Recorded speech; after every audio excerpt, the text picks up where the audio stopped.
Hey everyone, ArchTalko here. Welcome back to Xenoblade Chronicles. You may be wondering yourself, ArchTalko, why are you talking so fast? Well, hey there, friend. Let me tell you why in this episode, last episode, that's awful. In last episode, we saw our pal Reyn getting maimed by Spire 20. Of course, we didn't have that shit. Also, what am I doing? I want to make my way over to it, but of course, we can't even reach that 8th crystal supply. Oh lordy! I mean, if we were playing the new Zelda game, of course, we could just climb up the ledge and then dust my entire family with a boulder and then walk away with swag in tow. But of course, this isn't Zelda. This is Xenoblade, and I'm totally fine with that. So yeah.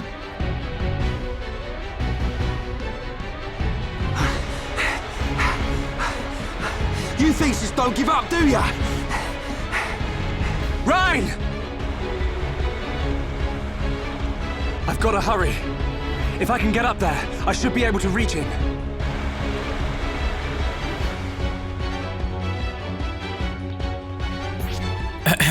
Terrible intro aside, hey everyone. We are now in Villia Lake. Of course, we're still on the hunt to save our buddy Reyn. But I just want to say, man, how I would just love to take a breather, just explore this beautiful area, because honestly, Villia Lake, one of the coolest looking spots in this game, IMHO. I mean, you have this like weird water ether combination. You have the fact that we can climb up these vines. There are climbable surfaces in this game, and if you wiggle your stick in a particular way, you can make the characters do a little shimmy sham. But yeah, something about like the glowy waterfalls and the way that there's like those cavities within the earth that's filled with water. God, it just looks so cool. Also, there's No, what am I doing? There's collectibles over there, but we gotta save Reyn. We can just always come back from them later. Collectibles are infinite, but Reyn is only once. I maybe should have thought out that statement a little bit better. Either way, though, here we go. Shulk! Where are you? Reyn! Reyn! There's too many of them! I kill one, and 10 more pop up!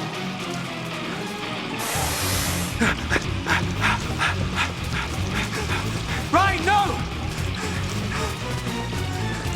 Not that way! Reyn! Shulk!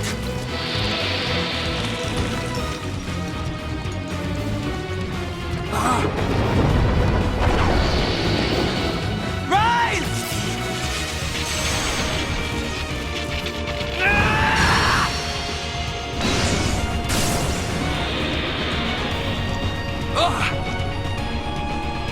What's this? The power of the Monado.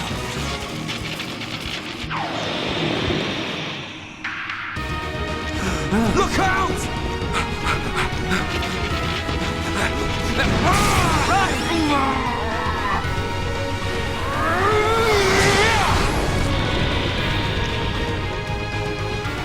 Glad one of us figured out these things would try and ambush.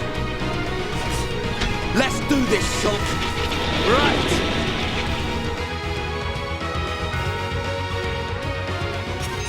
And with that, we unlocked a new Monado art shield, but more importantly, guys, we can now have visions of the future. During battle, the party will be able to see in advance the dangers that await. Whenever one of these tags pops up, you'll be able to see what enemy is attacking who, and 3 things can happen. It can be a talent art, a physical art, or an ether art.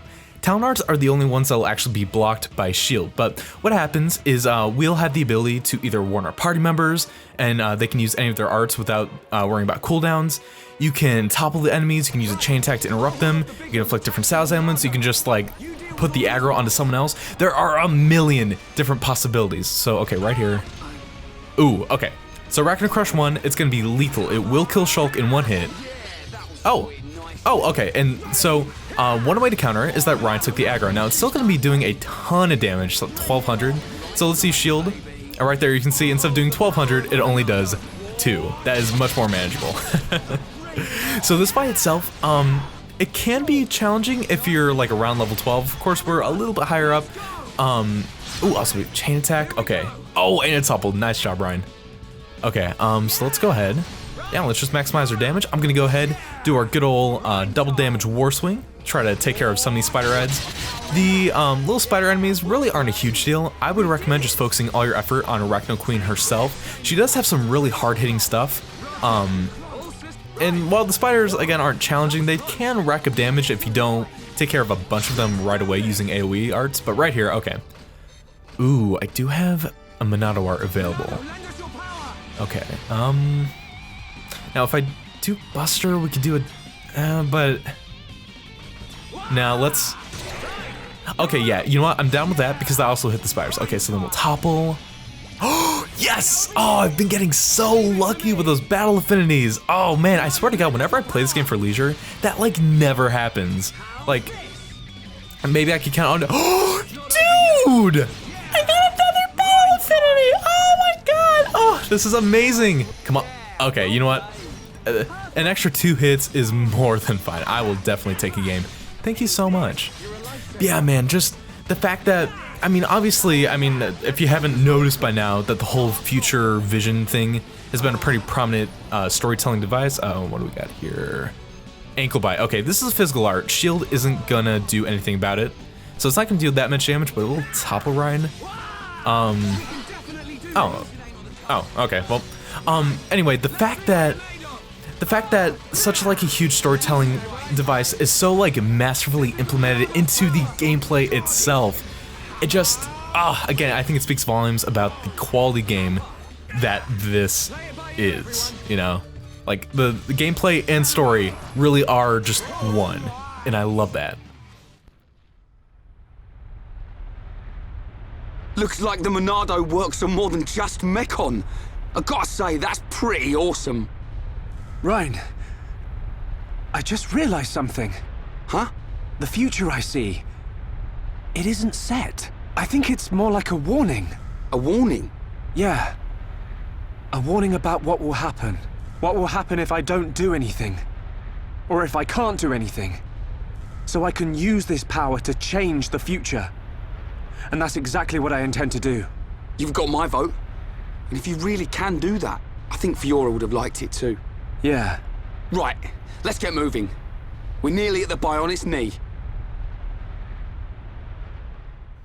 We did it, guys. We won. We got the gut fluid to advance further, and also, again, we now have the ability to block monster talent arts. Now, this is one of the main reasons why I was like, I don't know if I should use up all of Shulk's AP at once, because it is very, and we have skill links, but it is very much recommended to level up shield so I can keep up with future boss enemies' talent arts. But hey, let's go ahead, let's get into skill linking. This is a huge part of the game. That is one of my favorite things to balance out, even though it takes forever to manage.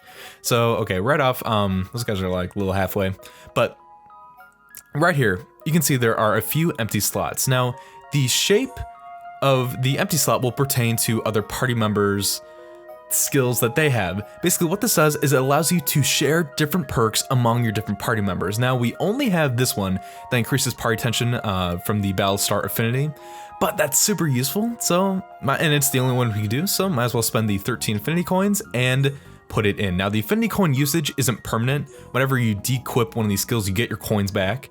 So I don't really like that it says like coin cost, but it's whatever. We have bonus HP for Shulk, and we have more tension for Reyn, and I am more than okay with that. Now, obviously, when we get farther in the game, and whenever you level up characters' affinity even more, you see how we only had 3 available? That's because we're at blue level affinity. When we get to pink and then white affinity, or no, white and then pink affinity between Shulk and Reyn, then we'll have even more slots available to link even more skills. So yeah. With that though, now that we've gone through all the trials of Tephra Cave, it's time to get an amazing sight. You guys ready?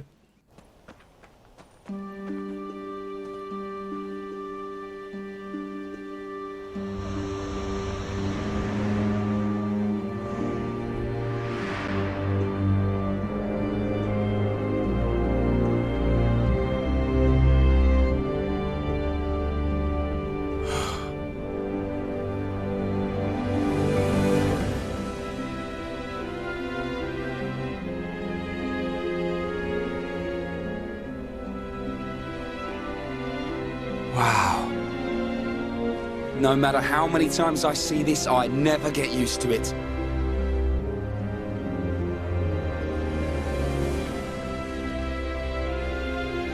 On the other side of those clouds. Yep. It's our enemy. Mechonis. Our enemy.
If we just came up the Bionis shin... Then this must be its kneecap, right? Yep. Which means Colony 6 is up ahead.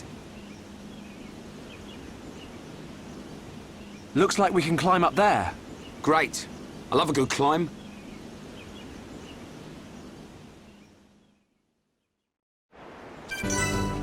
Oh man, that song that first plays whenever you first walk out, you get this just breathtaking view of Mechonis. Oh, I get chills every single time. I can't tell you guys how much I love this view. I love it so much, in fact, that what do you guys say we take an even closer look? Hey, that's right, because we're playing on Dolphin, I have access to free look, which allows me to use the camera however I see fit. I can go wherever I want in the game world with no restrictions in terms of clipping. Spoiler alert, this is how I've been getting those outro clips of me doing the different panning and zoom shots. Oh man, secrets out. But yeah, what do you guys say? We go ahead, wow, this guy is far away. I need to speed up. Hold on. There we go. Whoa, hey, now we're going fast. Now we're living that Sonic life. So yeah, from time to time, whenever we come across these really cool set pieces, I would like to kind of take some time out, just really like inspect them in detail. I apologize if this is ultra immersion breaking. I've played this game enough that I honestly don't care.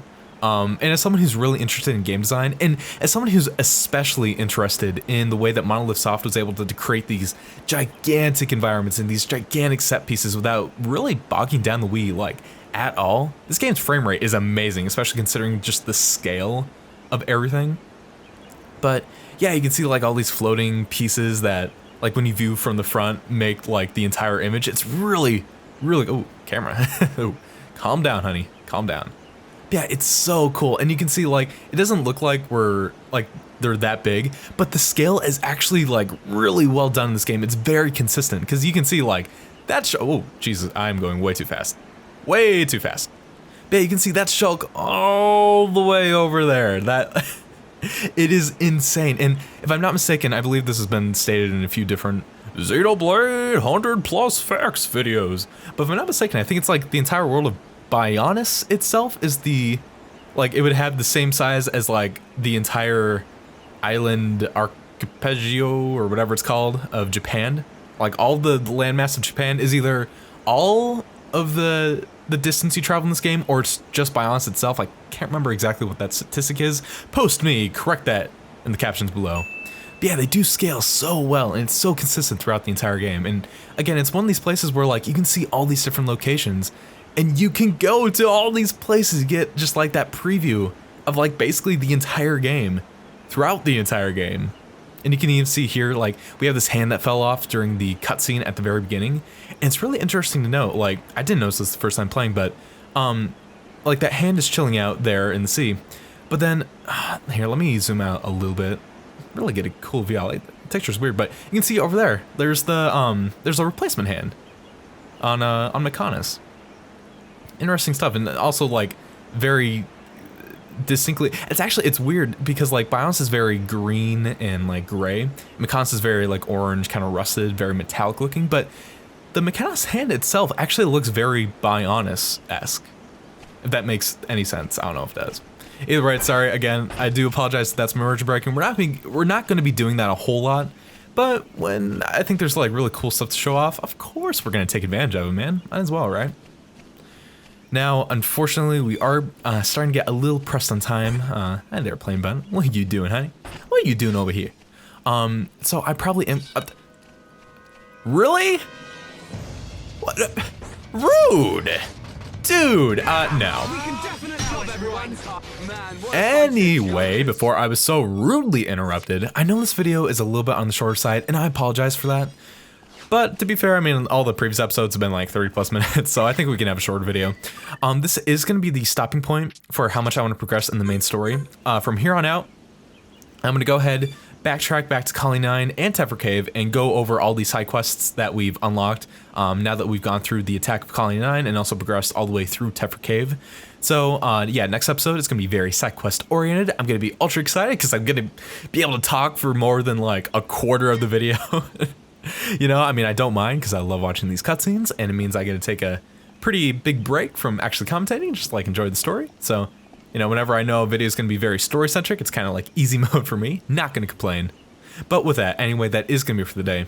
Thank you all so much for watching me play, and as always, I'll see you for the next episode of Xenoblade Chronicles.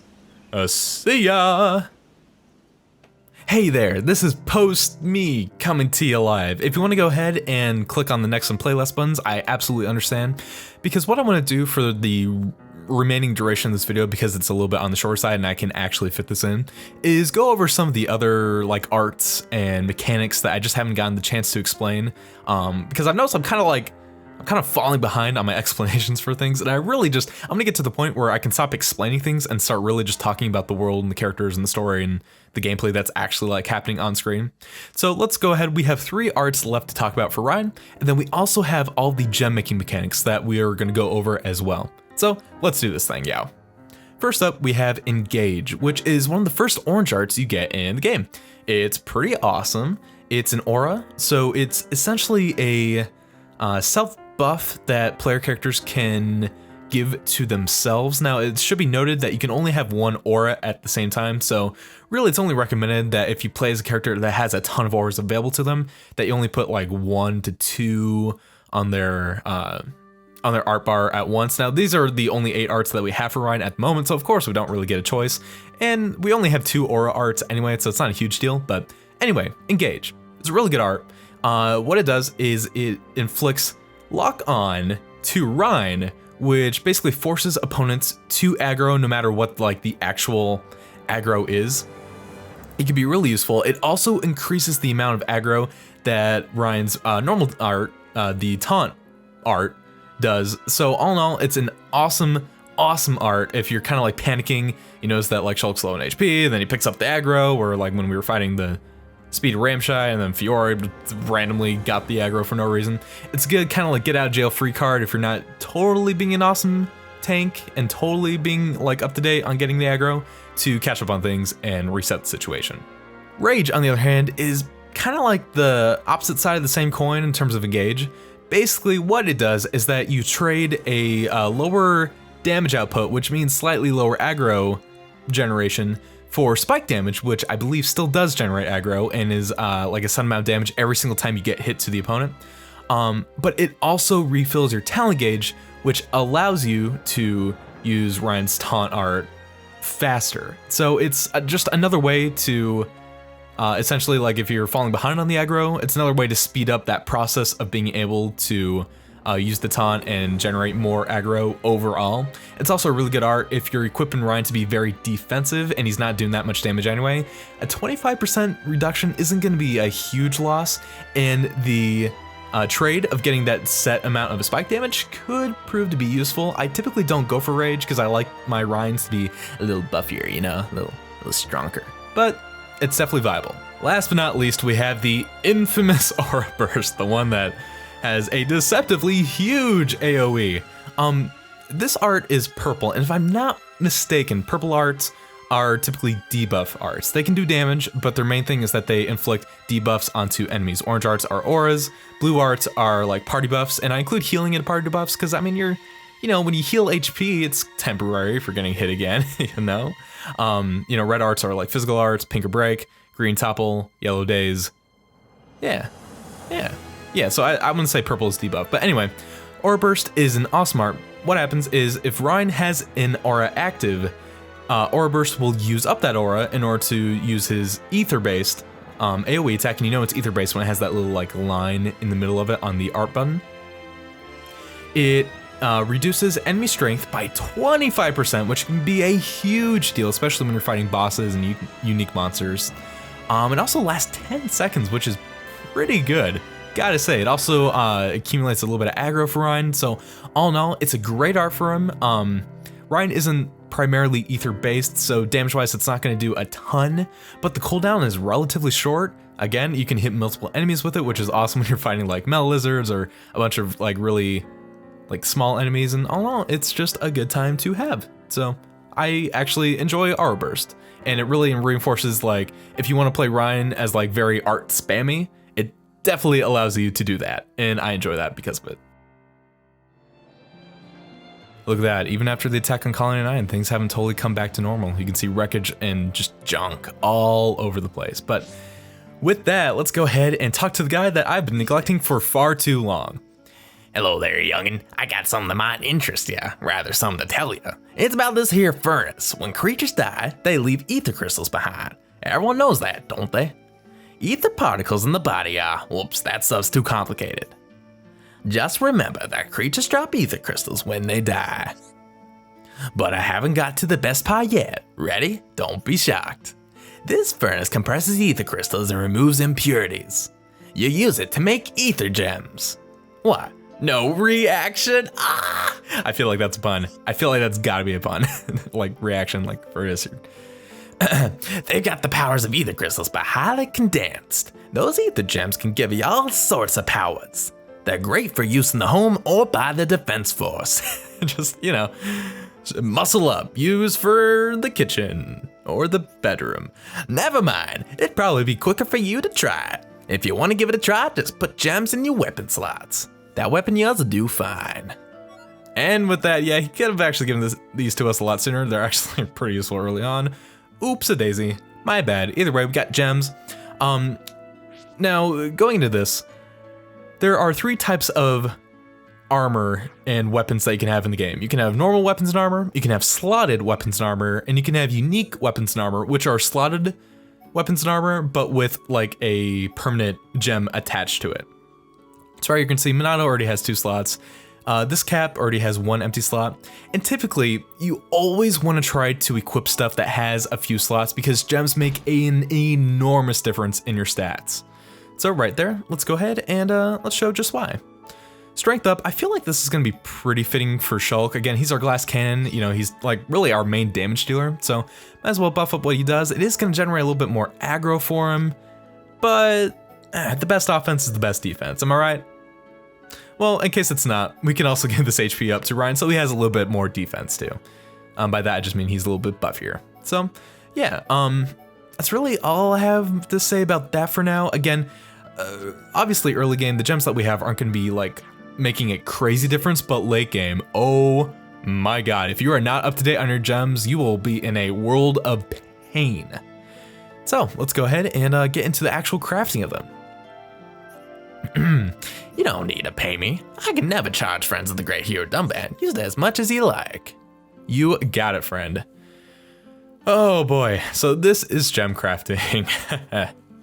To start, first we have to select ether crystals. You notice that there are 5 ranks of ether crystals, ranks 1 through 5. Crystals that are in rank 1 will never be able to be mixed with crystals of rank 5, and each consecutive rank, rank 1 makes the weakest gems, rank 5 makes the best gems. Again, you can't mix and match them unless they're in the same rank. Now, to begin crafting, we need to pick up to 8 crystals that have at least 1 common quality in common. Whenever the qualities that you're putting together reaches above 100%, then you'll automatically begin the crafting experience. Process, I meant to say process, what am I doing? Then once you select all your crystals, you get to select who gets to be the shooter and the engineer, and shooter sounds like some kind of innuendo, so we're not gonna go into that. Hashtag rated teen? What rating is this game? This game's rated T. Hey, I had to check. So what do shooters and engineers do? Well, the shooter is essentially the person that offers some sort of unique perk to the crafting experience. In this case, Shulk will more easily activate Fever Mode, whereas Reyn has bonus points whenever you get a strong flame. We also have the engineer. So there are 3 different flames in the game. You have strong flames, which greatly increase the strength of one quality. You have medium flames, which do a slight increase to all qualities. And then you have the general flame, which fills cylinder gauge, which we'll get into when we actually do the process. But each character has a different preference for different flames, if that makes any sense, playing as the engineer. So like, as you can see here, Shulk's pretty well-rounded. He doesn't particularly excel at any one flame, but he's also not terrible at any of them. Whereas Reyn has amazing results using the strong flames, but the medium and general flames are pretty lackluster. So of course it makes sense that Reyn's like all in or nothing. Although I guess if Shulk's the glass cannon, I feel like he'd be more of like the loose thread, and then Reyn would be the sturdier, more well-rounded one. But hey, I desist. I think personality-wise, it definitely fits them. Okay, so let's go ahead and do it. We have,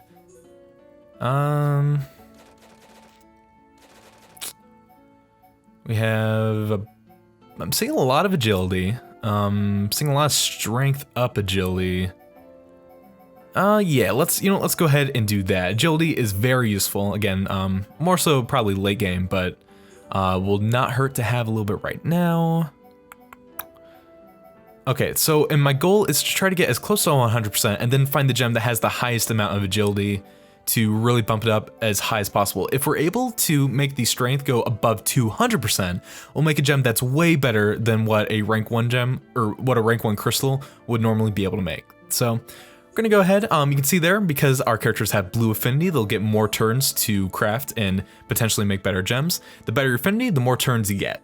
So now that we've selected our guys, let's just bask in the glory that is whatever this is. Nice one. To me. To you. All right. To me. Alrighty. Nice one. There we go. To you. Awesome. There we go. To you. Woo. There we go. To you. Woo. To me. To you. Awesome. Yeah, it's all right, I suppose. Hey, we did it. They're so foreign. Alrighty, well, with that, we made an agility at 1 gem, only increases by 5, but it could be worse. Maybe, I'm not totally sure. So also you can see there, all creatures and biomes drop ether crystals. This actually, I feel like there's actually some lore significance to this, and we'll get into that a little bit later whenever we fight against the Mechon more. But yeah, let's go ahead. I think it's only fitting that Shulk, being the smaller, more spry, feisty one of the two, should get the increased agility. So yeah, awesome, we did it. And with that, I think that's all I wanted to explain. Fingers crossed.